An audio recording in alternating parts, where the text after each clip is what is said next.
Студенттер бул жерде күнүнө 5 сааттан ашыкмашууда. Аларга коюлган талап бийдин ар бир кыймылын туура жана так аткаруу.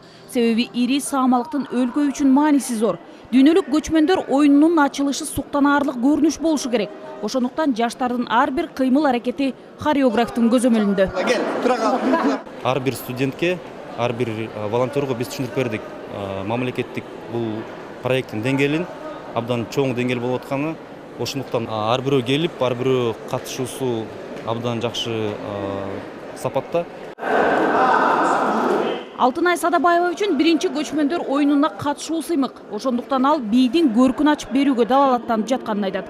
Музыканын ыргагы жана бийдин кыймылы менен көчмөндөрдүн жашоо турмушу, кулк мүнөзү сүрөттөлөт. Кыргызстанды мындай күчтүү өлкө деп көрсөтөйүн деп атабыз. Ошон үчүн күндө келип, күндө катышып, күндө даярданып жатабыз. Уюштуруучулардын айтуусунда бийлей турган балдар кыздар үчүн шөкөттөлгөн кийимдер тигилип жатат.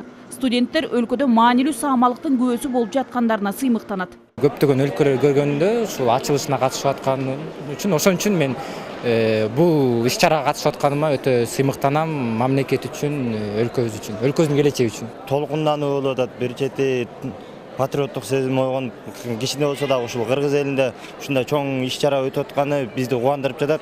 Даярдануу дагы 2 жумадан ашык уланат. 6 сентябрда студенттер репетицияларын Чолпон атада улантат. Ал эми 9 сентябрда салтанаттуу ачылышты ипподромдо 10 миңдеген көрүүчүлөр көрө алышат. Нургүл Жумабекова, Азамат Кыдыр Токтоев, Коомдук биринчи канал.